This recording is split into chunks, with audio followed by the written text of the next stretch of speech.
What is going on, ladies and gentlemen of the tribe, and welcome back to another Galaxy of Heroes video with me, your boy, Scribe. That's right, it is Sunday afternoon.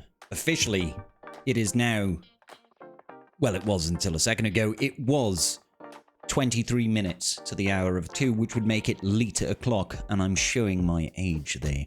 So today's video, ladies and gentlemen, I thought we'd have a little bit of speculation and discussion about what could be coming in the following era. I put out a video about this recently because Gerbil put out a video theorizing that we are getting a fleet era next era to give us pirate ships for the newly released pirates. Now, I don't think it's going to be that. And if you'd seen that video, then you will know that my thoughts more lie with they're going to lean into the 10th anniversary of The Force Awakens, because that is coming in December. Let's talk about what sort of characters we could get for The Force Awakens and why it should be fun. What is going on, ladies and gentlemen? We are back once again with the Renegade Master. Now, if you talk about The Force Awakens, generally speaking, people aren't too happy in general with the sequels, right? It's not too engaging. However, CG has shown a little bit of a proclivity to giving releases in relation to anniversary events. We had it with Phantom Menace, we got the Naboo raid, we got Padawan Obi-Wan, Master Qui-Gon Jinn, Queen Amidala, all those cool super good units, all the Gungans, all that good business, right? And then booyah, this year we come forward and it was the Revenge of the Sith era that kicked off, and we got the Order 66 raid and all that good jazz. Dark Side clones, Dapper Balaba, Jedi Master Mace Windu, all good business, right? So there is a precedent already in place that CG would like to follow and go down the idea of let's look at anniversaries. Now, when we look at The Force Awakens, there's obviously two main factions involved. There are the First Order over here on my wonderful out account, which you can see has got basically nothing. It's just got a Gear 12 Kylo Ren because he's a decent tank. I guess that's why he's there. And of course, we do have the Resistance.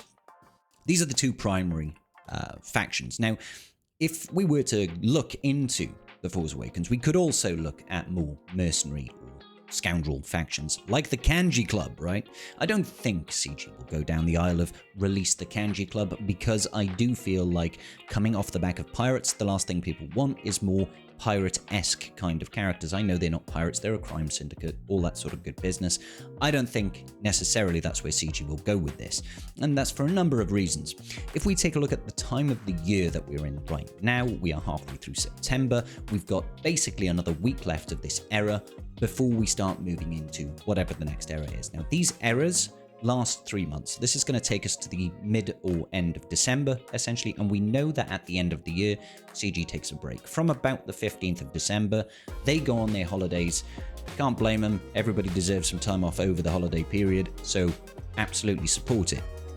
With that in mind, I don't see this being like some sort of big, massive, drawn-out era where we have, it's not like when we had Bad Batch leading into Jedi Master Mace Windu and the Order 66 stuff. Bad Batch were kind of an anomaly, just sort of thrown in there a little bit like didn't know what to do. They were given relevance within the raid simply because they didn't have time to do a legendary event or their own era battle or whatever was going on with them. So I feel like they shoehorned them in there to get people to invest in that team a little bit.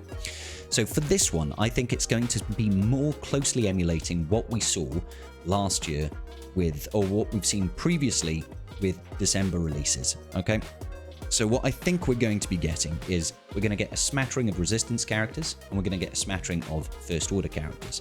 Now, there are some legendary events that could be at the end of this Christmas time, wrap it up, kind of similar to how we had Bo-Katan Mandalore a couple of years back. We could get something like that. Now, the two prime candidates, in my opinion, for a legendary unlock at the end of this coming era would be someone like Snoke. Now, Snoke was obviously, after the mess of the sequel trilogy, we found out that this dude was actually just like, a puppet created by Palpatine in order to control and corrupt the Skywalker lineage to try and make that perfect being that Palpatine was always trying to do. However, at the time, I don't actually believe that was the plotline that was supposed to be for Snoke. I think he was supposed to be his own individual bad guy, and truth be told, He is actually pretty cool. He is actually pretty cool. He's got some scenes in The Force Awakens that do make him look like a bit of a badass, and I think he would be a fun addition to the game. Now, how could Snoke fit into the game as we currently see it? And I can see it happening a number of ways. What I would personally hope is that they give him the Sith tag and he becomes a true lifter for C. Not like Bane. Not like Bane that CG inadvertently made too powerful to be a lifter for C and just objectively almost better in 10 cases out of 10 if you just have Bane on his own. I would like to have Snoke be given the Sith tag and potentially work with C. Now that is not the only way it would work. You could have him leading his own First Order unit, but of course you have to be a little bit careful with how you build that. Now CG has shown recently that they do have the capability of making characters be very, very specific in their synergies. So if he was going to be a First Order lifter, we would have to be careful to make sure that he is not lifting Supreme Leader Kylo Ren, unless Darkside Vision Rey isn't in that team. I think if you throw them both together, all hell is going to break loose. With that in mind, you can separate Snoke and have him elevate and breathe new life into older First Order units. Those units can be stuff like Phasma, like Fox. You know, these are old, decent characters that genuinely had some good playability in the game. Phasma's leadership has got some benefit, but I don't think she would necessarily be the leader for Snoke. I think Snoke would still be the leader, but you could still use Phasma. Absolutely, you could use someone like Fox. Fox used to be a really powerful, hard-hitting character. He can be elevated to that again with a new powerful leadership. Personally, I would like to see the First Order unit that we see in The Force Awakens that faces off against Finn when he's got the lightsaber. He kicks Finn's ass, basically. It would be great to have him. He's already in the game. We see it in one of the Journey Guide events. I believe it might be for Supreme Leader Kylo Ren. It might be for Rey. I can't remember now. I think it's Rey's journey. The models are in the game. Give us the kits. Let us have those characters in game so that we can actually use them. Now, there is one other almost sub-faction of the First Order that I would actually really, really like to see. And I do feel like this is a group of characters that was completely let down by the sequel trilogy because they had their moment and it just didn't land. But I would like to see a little bit more of the Knights of Ren. I think that the Knights of Ren would be a really, really fun faction to have in this game, and it's what I originally thought we were going to get when we got Supreme Leader Kylo Ren in the first place. It made sense to me. I was like, oh, we've got Supreme Leader Kylo Ren, he could lead the Knights of Ren. Turns out, no, we were just never going to get any of that good business, and we know why by the end of the Rise of Skywalker film. So I would be quite happy if we got, you know, Knights of Ren as a faction. Maybe Snoke could lead them. Maybe Snoke could lead and elevate older First Order units that have lost some relevance. Throw in the stun baton wielding First Order unit. Give us a little bit of extra flavor. But it doesn't have to all be First Order, of course. We can also go ahead and visit the Resistance. And this is where I feel like another potential legendary or epic confrontation character we could get instead of Snoke could potentially exist. It surprises me when I look at the metrics for my channel and I note that 51% of everybody who watches every single one of my videos is not subscribed. So let me make a promise to you. If you subscribe to my channel today, I will try my best to put out the most useful and relevant content and maybe have some mildly entertaining bald jokes from time to time. Do me a favor, hit subscribe. Why not give us General Leia? Now, I know what you're thinking. Do we really need Mary Poppins in Star Wars Galaxy of Heroes? I think yes. I think it is a bit of a shame that we don't have this version of Leia in the game. We've got JML in the game. Why not give us the opportunity to have another Leia in the game that could be a lifter in the same way that the Resistance, in the same way that Snoke could potentially be a lifter for old First Order units, she could potentially be a lifter for a Resistance-based team as well. She could also potentially be a lifter for JML. Now, it would be a little bit awkward because they'd have to make very specific synergies around that. She could potentially be given stuff like the Unaligned Force User tag. She's not necessarily a Jedi, even though she was training to be one. And I know that creates a little bit of issues with JML, but they could have unique interactions or unique abilities that allows JML, for example, to treat her as a Jedi, to call her to assist, to pass Jedi's training to her, or Jedi's lessons, sorry. and to be able to keep that pre-taunt at the start of battle. Now, she doesn't have to work as a lifter for JML, but I think it would be quite nice. Obviously, CG will have to be quite specific around how they're going to integrate that and how that's going to work further down the line as we get more and more Jedi in the game, which I think is probably almost a certainty. Failing that, like I said, she can still go in and help elevate some older, unused Resistance characters. For example, if we look at the Resistance faction, we do know that a couple of these characters have been earmarked for other teams. For example, R2-D2, he really does belong in a GL layer Organa team. C-3PO does belong in a CLS team, but these days the CLS team has kind of fallen off. Potentially we could have C-3PO go into that. Potentially we could have BB-8 go into that, you know. Never doubt a droid and all that. Could we see some more relevance come to Holdo? Is she going to have some synergy with veteran smuggler Han Solo?